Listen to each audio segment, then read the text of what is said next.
Rep the South Side whenever you pay with your White Sox debit card from Wintrust Community Banks and score perks like free ATMs, no monthly fees, and a $300 opening bonus. Pay with pride every time with Wintrust, Chicago's bank.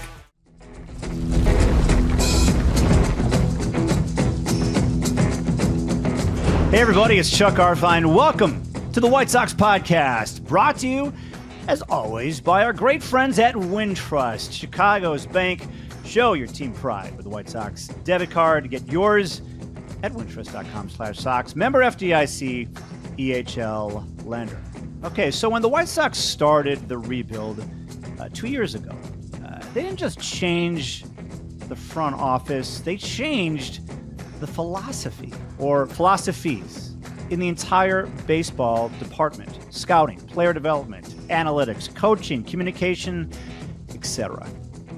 The first season, you had to look really hard to see any positive results from these changes on the field. I mean, they lost 121 games. Most of the progress was happening behind the scenes or in the minor leagues. But this past season, you started to see the victories, the breakthroughs in the major leagues and the minor leagues. I mean, Colson Montgomery, the Garrett Crochet trade with Teal, Meidroth, Gonzalez, plus Shane Smith, Mike Vasil, Rule 5 picks, Grant Taylor, and even with the new manager and 𝗰𝗏 𝗟𝗏 and new bench coach, Walker McKinnon. This didn't just happen automatically. There's a team of people steering the direction of the franchise, led by Chris Getz, with many people hired outside the organization to get the team rebuilt in a more successful and sustainable way.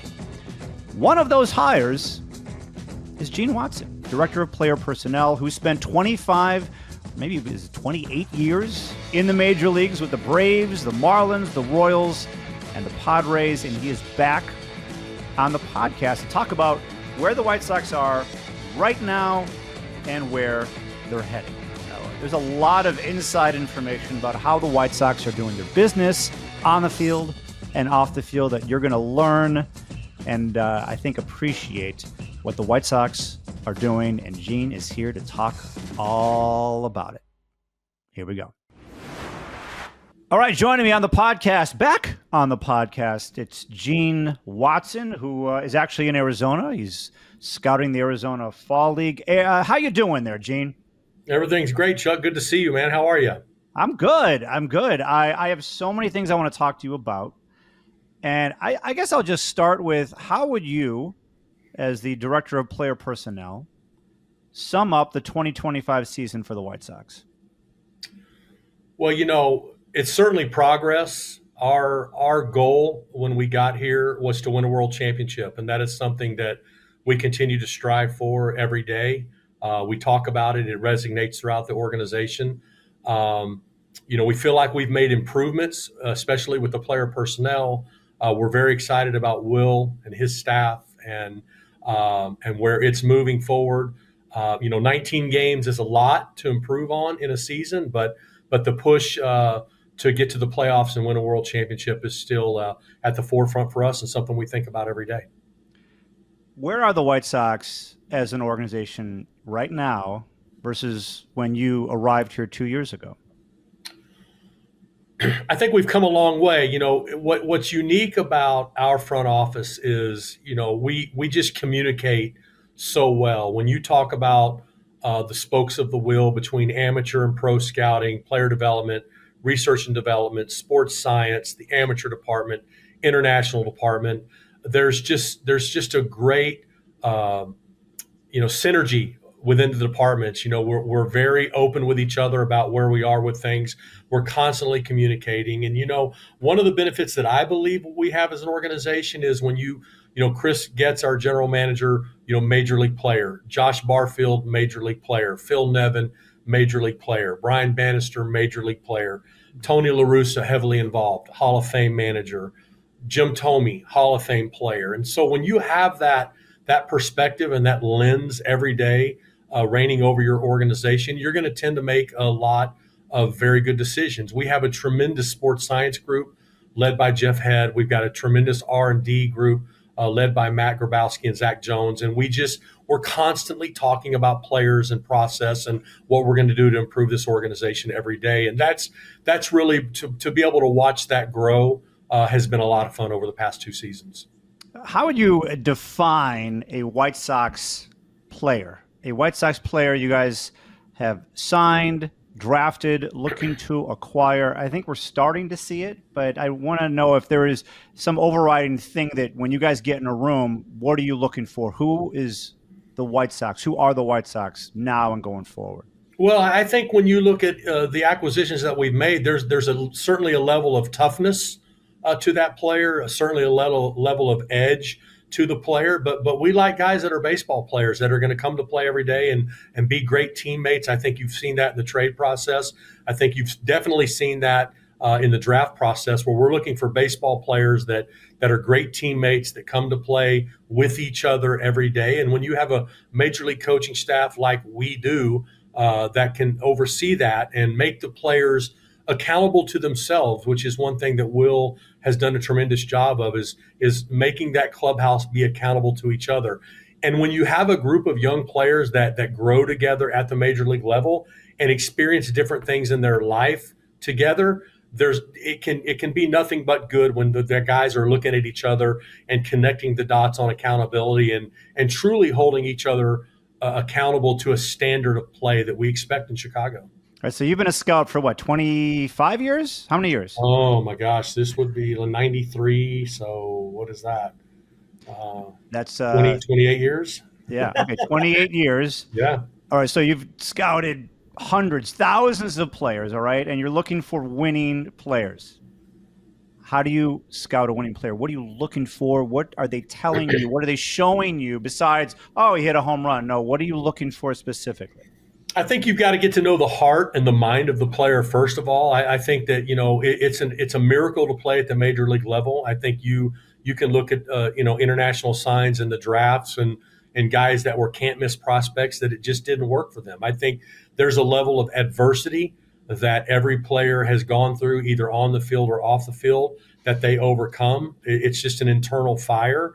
But it's just belief in yourself. We're looking for players that believe in themselves, have a heart for the game, a mind for the game, the ability to adjust, be able to put yourself, behind the overall goal of the team and the organization. And so that's the one thing that I've always tried to do is get to know the player's heart and mind and where their priorities are. And, it's a really difficult thing to play one day at the major league level. And it's been a lot of fun. I've probably evaluated over 15,000 players over the years. And there were some guys that you miss on that you think you're never going to miss on, and guys that surprise you because of their makeup and end up being good major league players. But I have a great love for players and love to get to know the players, and that's one of the true joys of the job.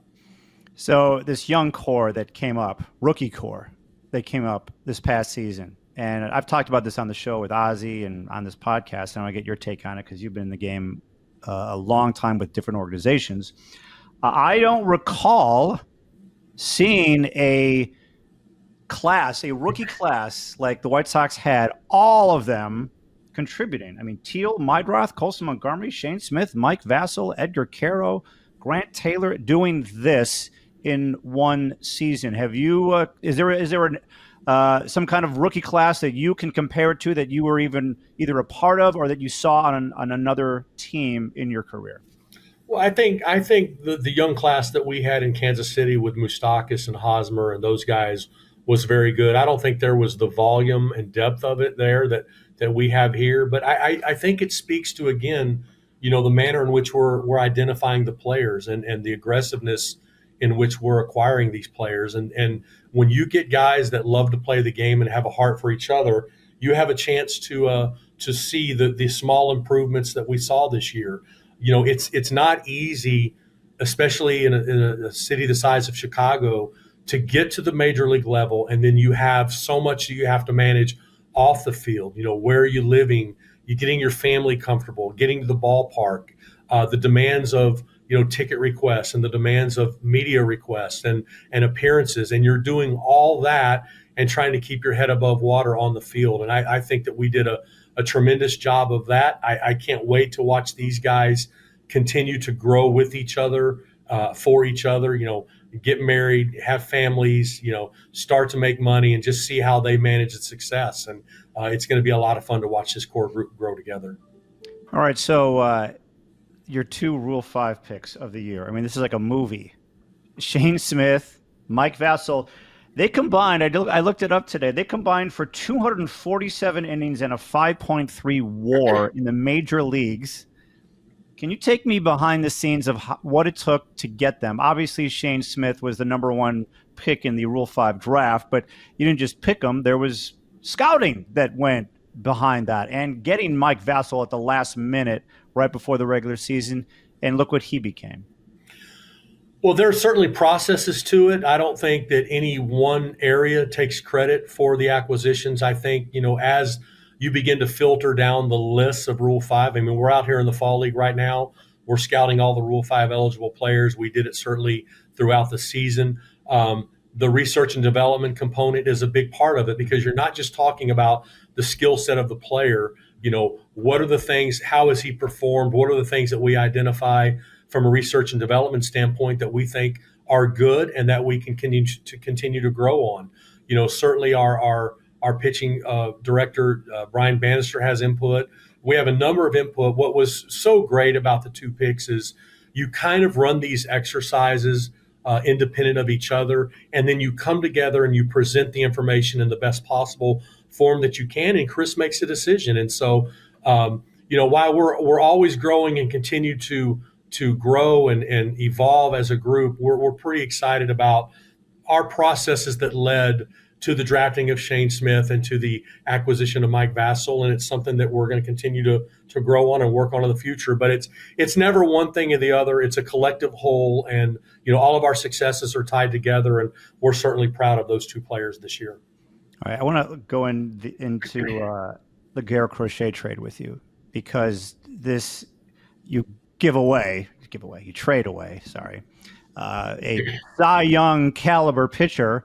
And you need to get a great return for him.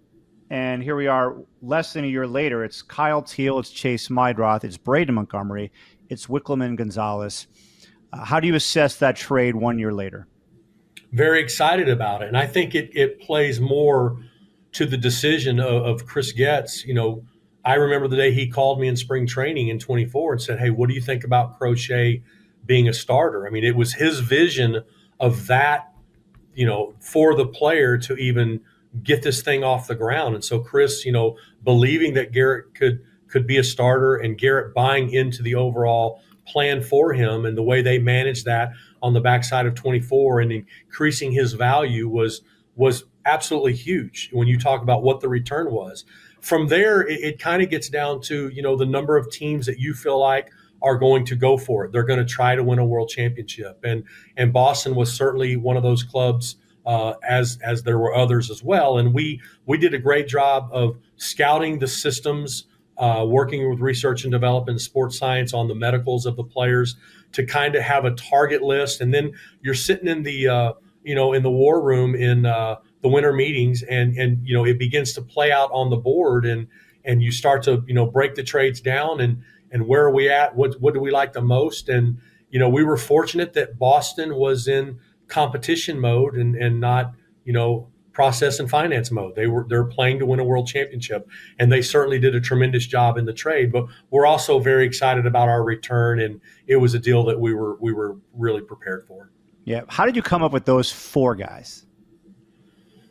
I think it's conversation between Craig Breslow and Chris Getz, and just look, we're in on this, but these guys, they're off the board, and that can create a pause on our end, based on that's not going to work. But you certainly narrow the list down. You've got 5 to 6, 7 players on the board, and then you talk about the highest ceiling player. No, we're not doing that. We won't do it.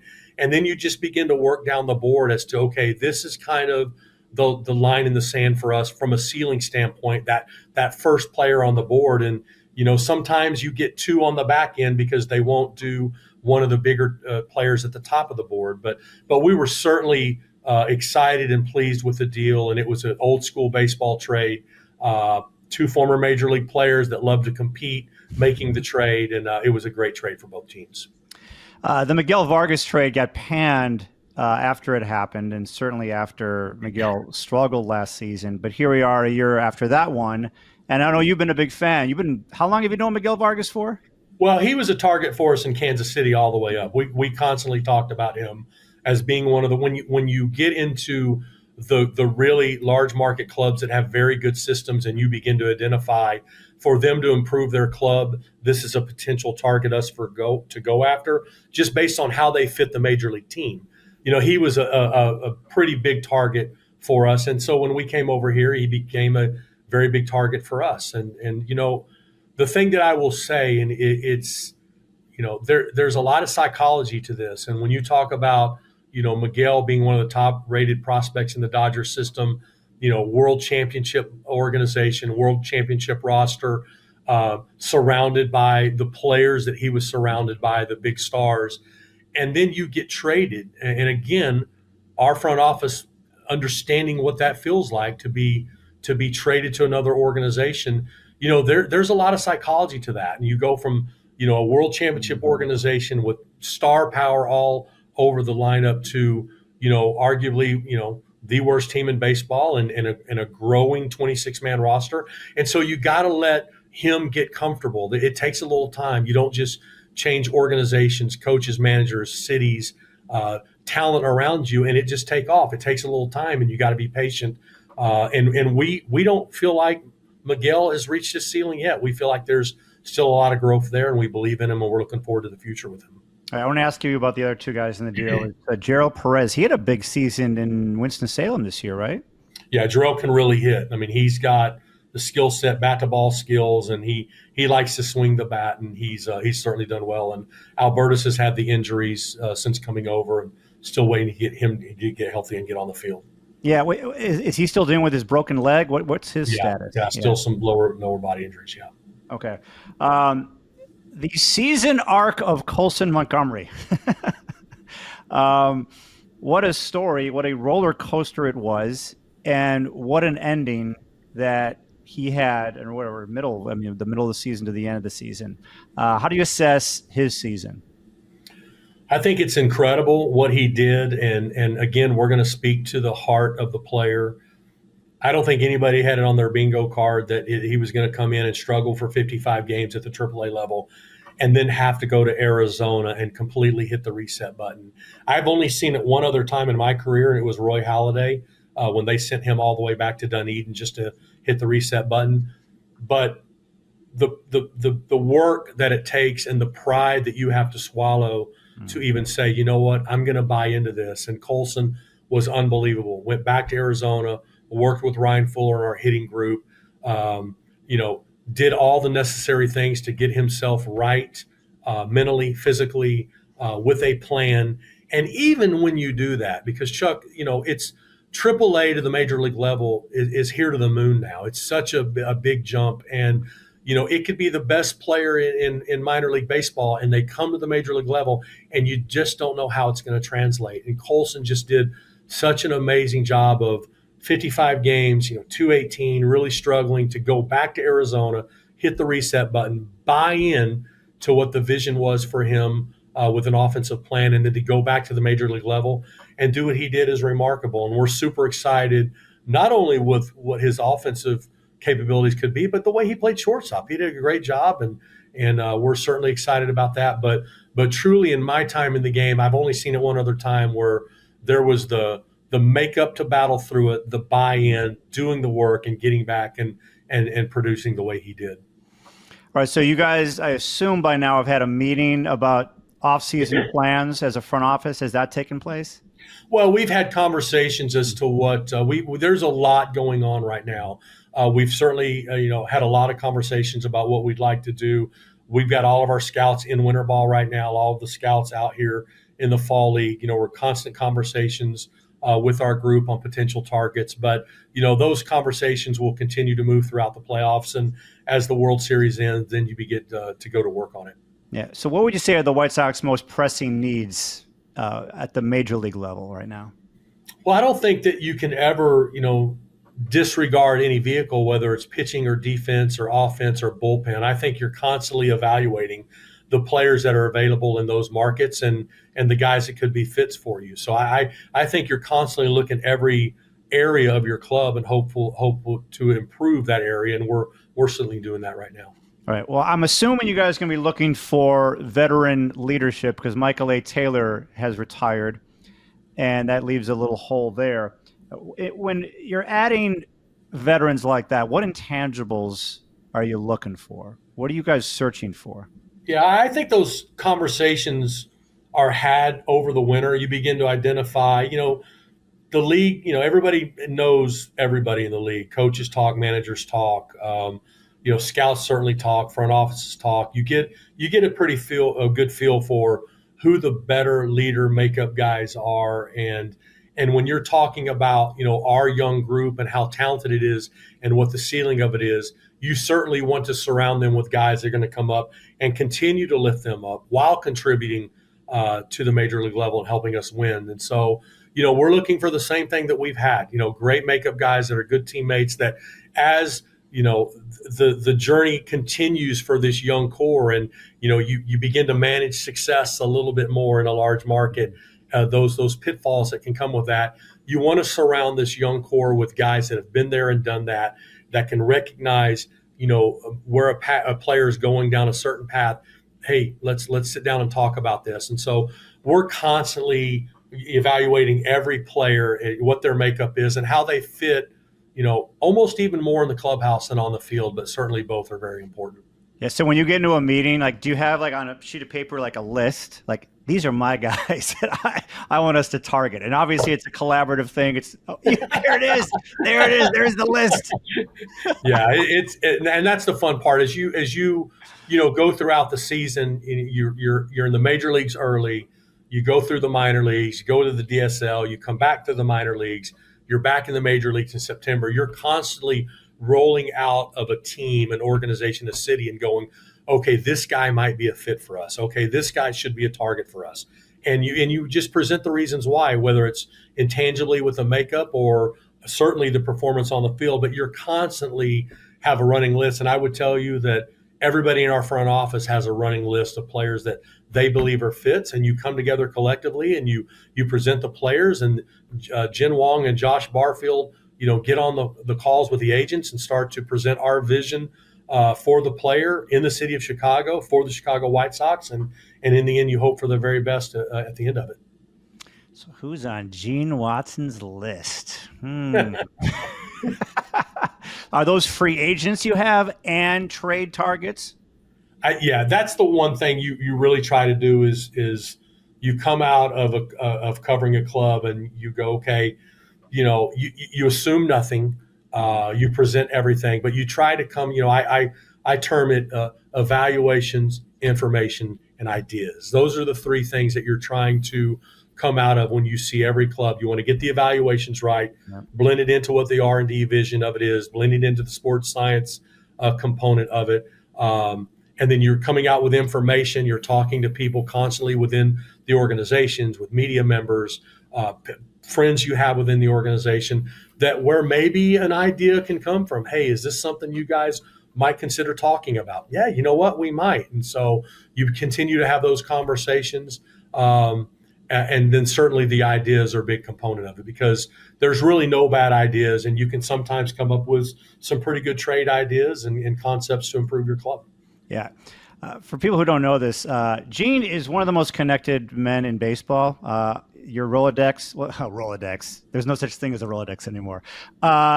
Your list of contacts on your phone is massive. How important is relationships in this business and what you do? It's very important. And I didn't understand how important it was early in my career, but what makes it important is the transparency that you can have with other organizations, and giving them kind of an outside lens of what you're seeing with that organization and how you think the players you have can make them better. When it gets really fun, and I love this part about the job, is the competition part of it, when you're on the phone with a really good friend of yours and and you're really breaking things down and you're really trying to get to a point where you can get something going, and it gets a little heated. And then the love and care and relationship is strong when it's over and you go, hey, let's go have dinner. Let's make sure we get together at the winter meetings. But the relationships for me have always been so important in this game because I have a great love for players and a great love for people. And long after we're done in this game, it's those relationships that are going to carry you through. And at the end of the day, how you make people feel is ultimately what people are going to remember you by. And so it's always been a very important part of my job in the game for me. Well, you've been a part of rebuilds in the past, and you see how it progresses, like the Royals, for instance. What kind of growth could you see happening with the White Sox next year? I know we haven't even begun an off season of additions, but you see what was here this past season. What can fans maybe expect to see on the field next year after what we saw this past season? I think you're going to see a lot more comfort from the players because, again, they come to the major league level and they don't really know what to expect. I know our fan base is unbelievable. That's the one thing that I love going to the ballpark every day and interacting with our fan base. They're so passionate, and it's something that I've probably enjoyed more than anything else is walking around and talking to fans and, talking to groups up in suites, and really enjoy that aspect of the job. But I think just, you go to Glendale and you go through spring training and you get to opening day and you think you kind of understand what it's going to be, and you don't really understand. And for the core group this year, coming back next year, there's not going to be really any surprises. They're going to know where they're living. They're going to know their favorite restaurants. They're going to know, the ins and outs of the day-to-day with appearances and with the media and interaction with fans. And so I think with that level of comfort, I think you're going to see, some improvements in performance. And, we certainly, the expectations drive the results. We don't place expectations on, what we hope for. We hope to play better baseball in every facet next year and improve this team and continue our push to win a world championship. Yeah. One thing you didn't say about what this team will not have to deal with that they didn't have to deal with this past season, they're going to know what it's like to play with each other. That's exactly right. And with that, Chuck, with that becomes the accountability piece, because managing success at the major league level is a lot harder than managing failure. And as guys begin to have more success and begin to make more money, that accountability piece of, hey man, we were together in A-ball. Let's go. That's a really important part of it is, Will's done such a tremendous job of, again, making the clubhouse hold each other accountable to a standard and a level of play that you're going to continue to see that grow as well. And, our team never fought. They never stopped fighting in every game. It didn't matter what the scoreboard was. And that identity, creating that identity is only going to get stronger and get created more moving forward. Yeah, one thing that Will said when I spoke to him at the end of the season, he said that in an interview, he said, I don't have to hold a lot of these guys accountable at this point. They're already doing it for themselves. That's right.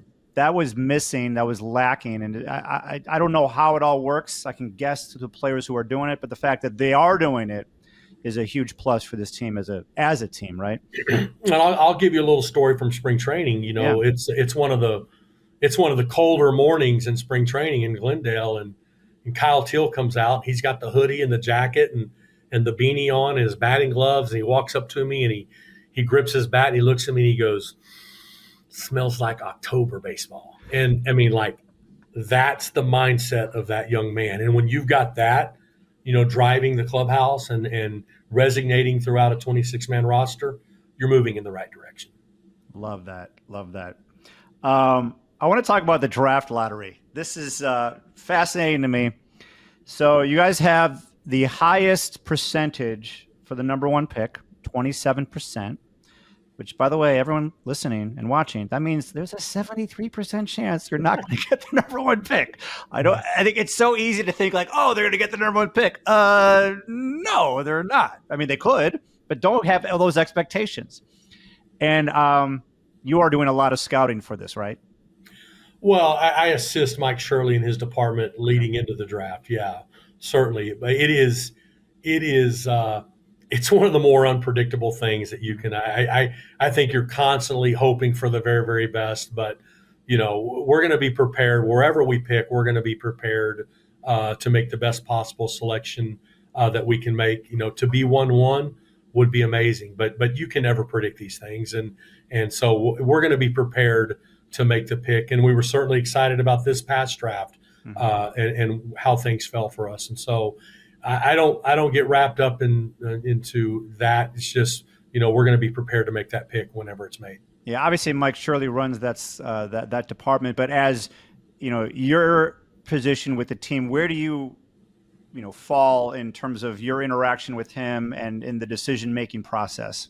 We have a great relationship, and that it's both ways. When we have our calls to talk about, our minor league, we go, we have calls to talk about organizations and their minor league prospects, and we'll add his cross checkers onto those calls to connect the dots on where we were on the player out of the draft, what we know about the makeup, what we know about the medical.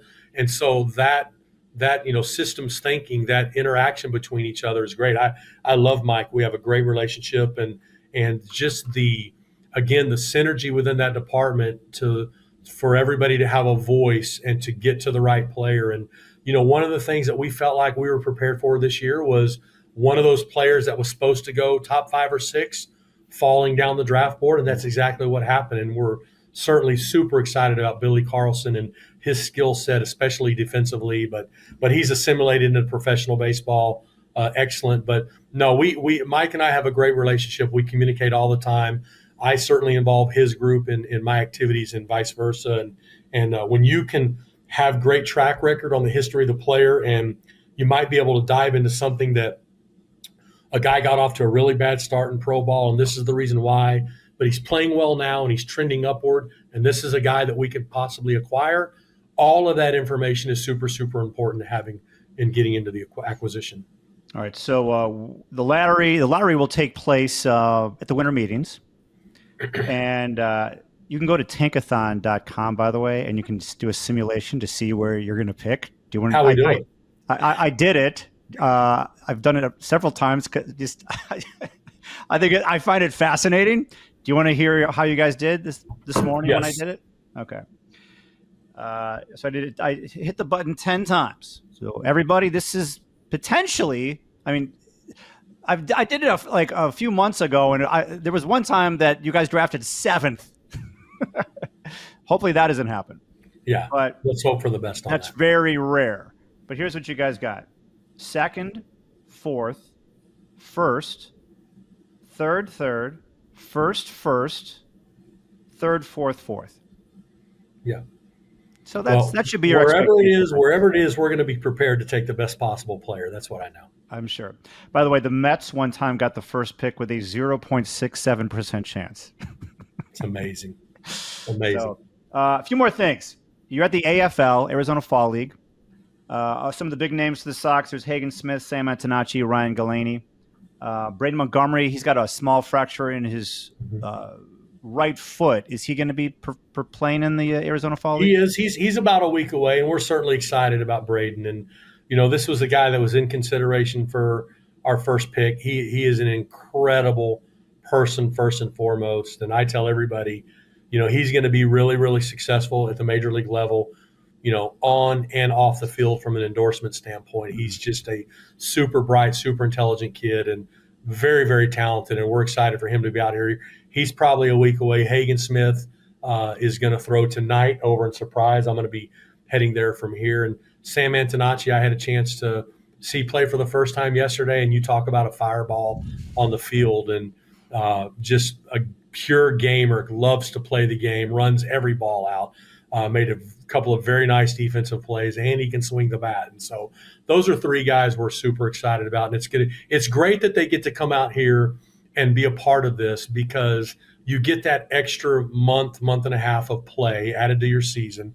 The biggest thing for me is that they're surrounded by other great players from other organizations, and they can sometimes pick up some tangible things, tangible habits, tangible mindset that's going to help them in their career. It doesn't hurt to get an outside voice, an outside lens every now and then, but more importantly, just lengthening out the season for them.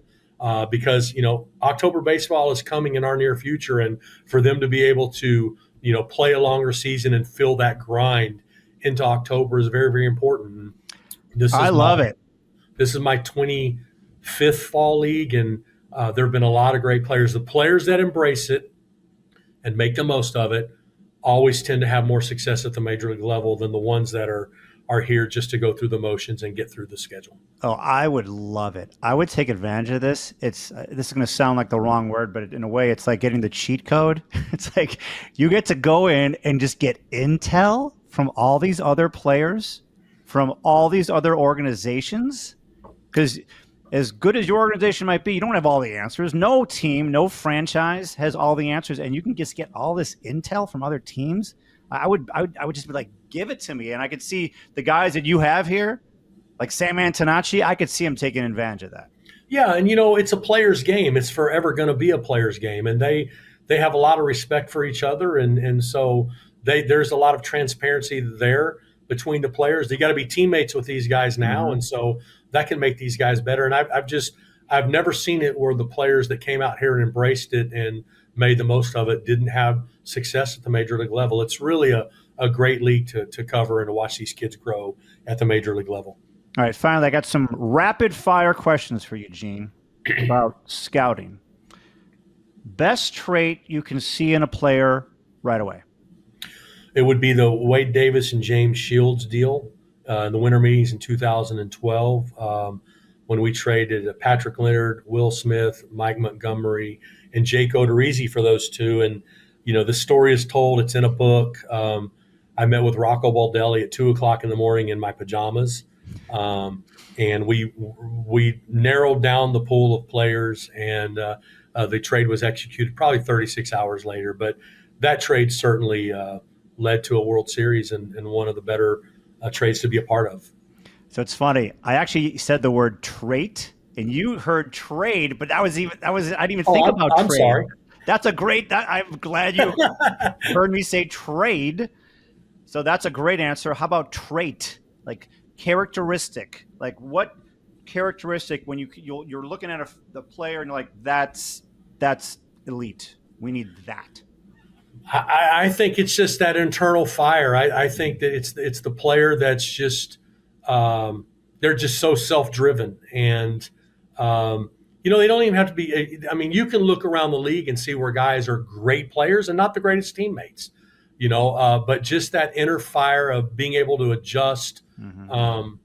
Just that drive to be great. And I say the players' greatest strengths are sometimes their greatest weakness, but it's the reason they're great players. And so that would just be it, that internal fire, that the adversity that they've been through. I mean, it is truly a miracle to get to the major league levels. And, 1 and 3 play 1 year, and another 1 and 3 play 5. And so the guys that survive are the ones that are very, very coachable. They've got a great internal desire, the ability to adjust, the ability to overcome adversity and just make adjustments. But just that inner fire, that competitive drive that special big leaguers have. As a scout, hardest tool to project?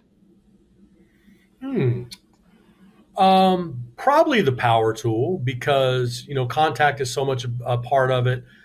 You do have some guys that are good hitters that could hit for less average and more power.